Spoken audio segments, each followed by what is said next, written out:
Happy New Year! A new year brings a new episode of Pulse of the Parish, designed to give you, our citizens, an insider's look into all the great things happening at Caddo Parish. We'll start this month's episode by visiting with 2022 Commission President John Atkins for a look at the upcoming commission year. We'll also head over to Caddo Parish Public Works to talk about that infamous phrase, winter weather. We'll take a look at last year's storms and what the department is doing to keep you and our roads safe. We'll also join the crew over at Animal Services and Mosquito Control to talk about new cutting-edge drone technology and how it's poised to benefit the citizens of Caddo Parish. So let's go!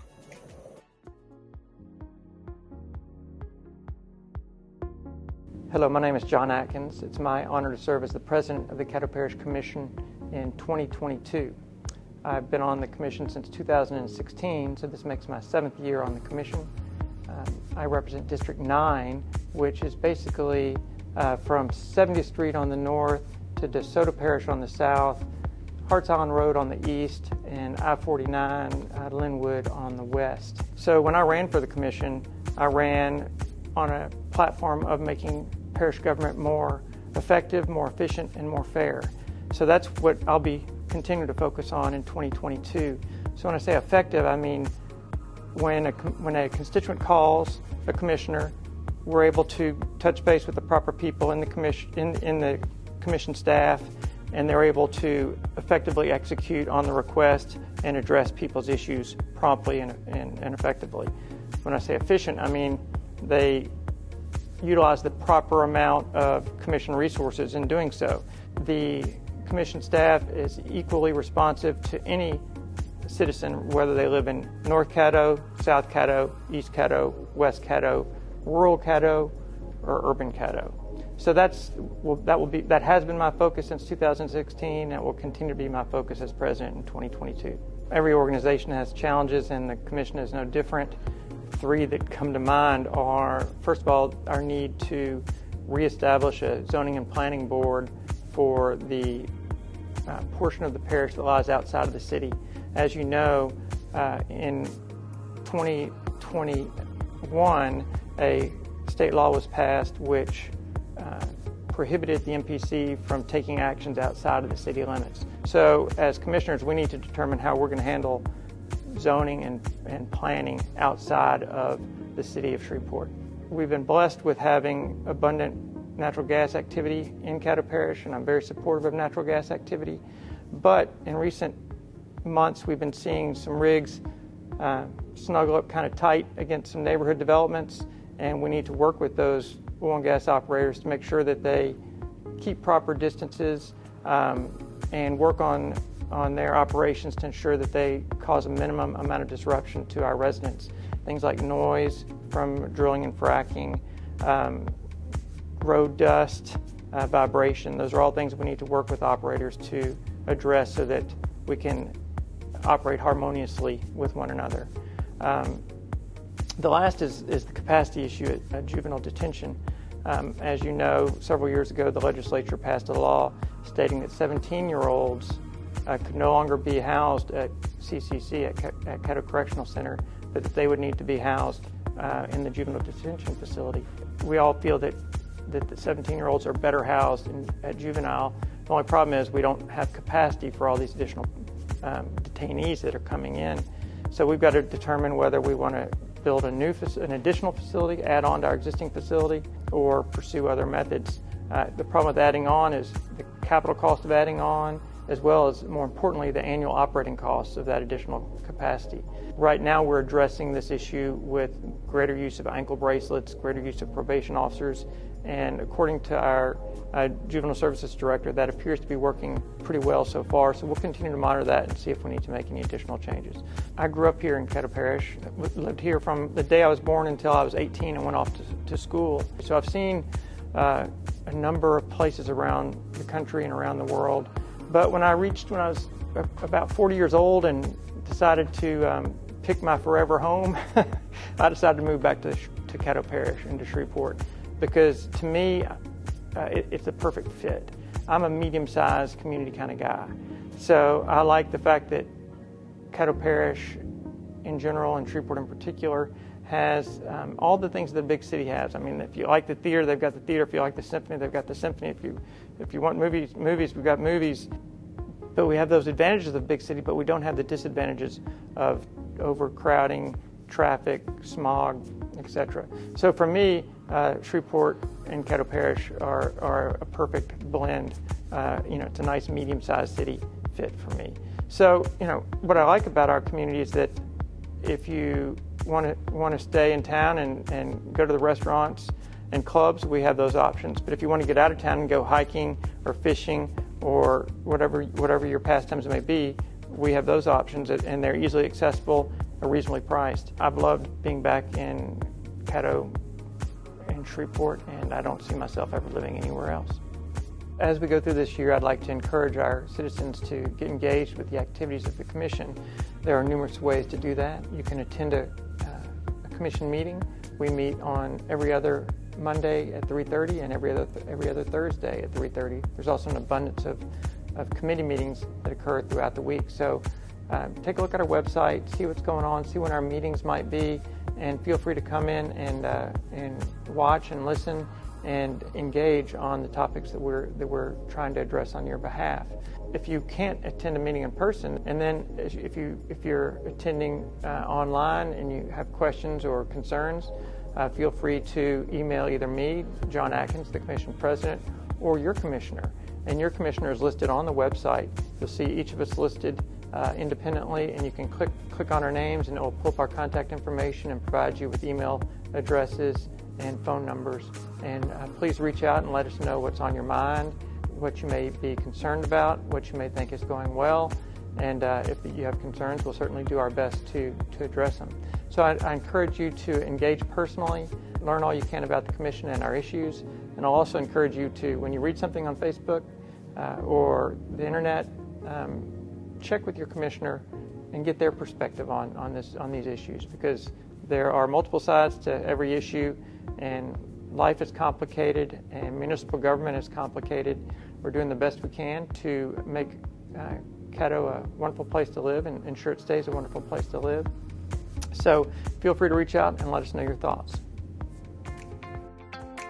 The mission of the parish's Public Works Department is to ensure the safety and welfare of the citizens of Caddo Parish on our parish roads and also in times of inclement weather.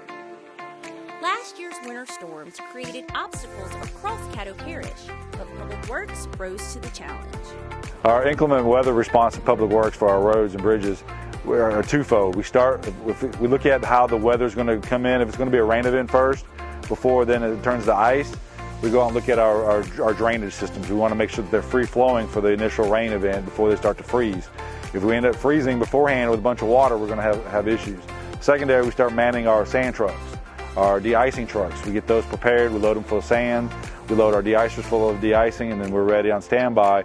As roads start to freeze, we get the initial calls, we start going out sanding and de-icing our bridges. The ice storm of 2021 kind of taught us a few things as it relates to severe weather. Typically, the ice storm we normally have is only very minor, it's a very small event. We get less than 2 inches of snow, a little bit of ice. Well, last year was a little bit greater. We had 6-7 inches of snow, prolonged below freezing for 3 to 4 days. So what we did learn is that we learned that our biggest difficulty wasn't necessarily handling the snow or ice, but it was getting people where they needed to go. And so we've done a few things since then. We're acquiring and in the process of acquiring some four-wheel drive trucks to make sure we can get staff where they need to go. We've also acquired some snow chains for our motor graders so we can help remove ice and snow from some locations. And then on top of that, we're adding the fact that we're going to add a couple snow plows. I know we're in Louisiana, snow plows are usually very out of vogue, but we're going to have some on standby. We're going to mount them to our dump trucks so we can actually have them and move forward with them in future events in case we get stuck with one like we did last year. The department has multiple measures in place and equipment at the ready to prepare our roads and bridges for winter weather. We start watching for what type of event it's going to be. If it's going to be a heavy water event, rain in advance, we do one thing. If it's a snow, ice event, we know it's going to come in as snow and ice, we do something else. But at the end of the day, it's a two-step approach. We looked at our water, where the water's going for the rain, and then ice, we prepare our sand, de-icers, and our sand trucks for getting ready to get out there early on in the event You can't put the material out there too soon, it'll be washed away. You've got to put it out there at the right time. We do have 166 bridges in the parish, so it makes it pretty difficult to get out there. We do have 4 sand trucks and 4 de-icers in the parish, so they're able to get out. We have modified plans of how we're going to get to these locations, who's going to handle those locations, so we have accountability of getting out there, doing what they're supposed to be doing in a timely manner, and then preparing to turn around. A lot of times ice creates trees to fall, and we prepare for tree removal as well. Citizens can help Public Works and themselves two ways. We know ice storms and rain events create problems. The first thing they can do is they can look around their house, make sure that the ditches along the roadsides are open and clear for rain. And then 2, as soon as it becomes icy and you hear it on the news, stay off the roads, stay off the roads. That is the #1 problem. We're out there trying to get people out of ditches.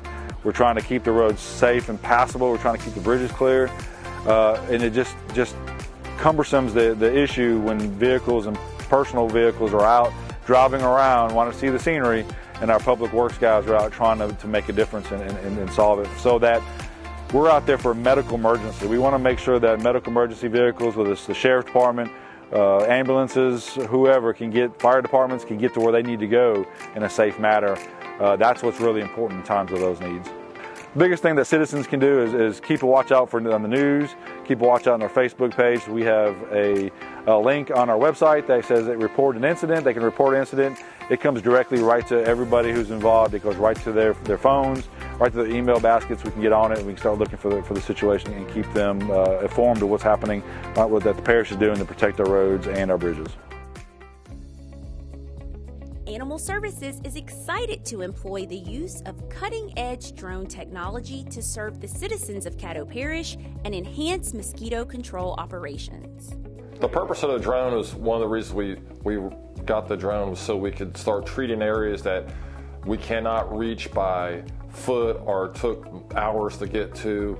Places like oil fields, the sheriff's station down in the south part of the parish has very mosquito problems, a lot of standing water.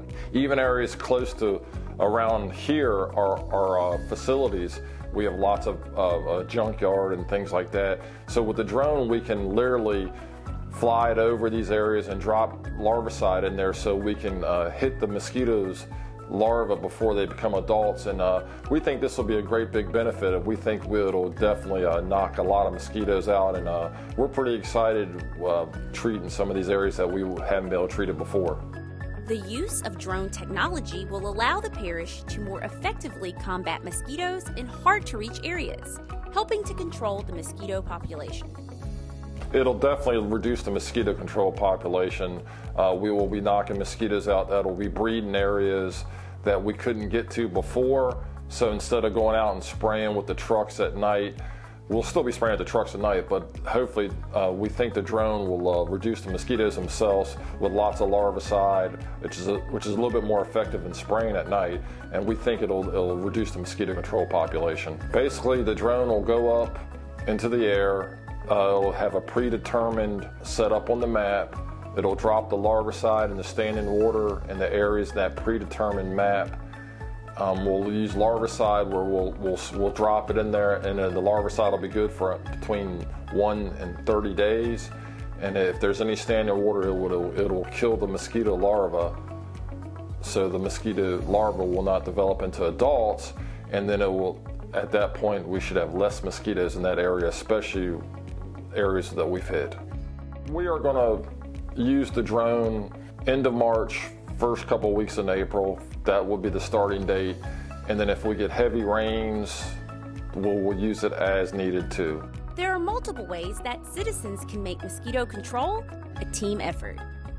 The best thing citizens can do is get rid of anything in their yard that holds water, tires, buckets, anything, especially during the summer, because when we get the little pop-up showers, mosquitoes will breed very fast in summer, so they need to get rid of anything that will hold water, dump those buckets over, get rid of those tires, and that is the biggest thing they can do for us.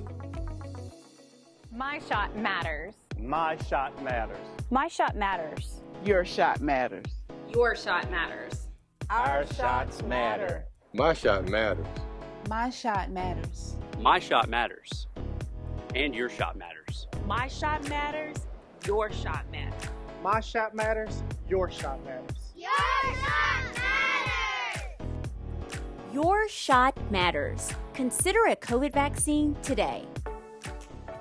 Well, that's a wrap for the February edition of Pulse of the Parish. We hope that you enjoyed this month's segments. Don't forget to join us every first Friday of the month at noon for new episodes. We'll see you next time.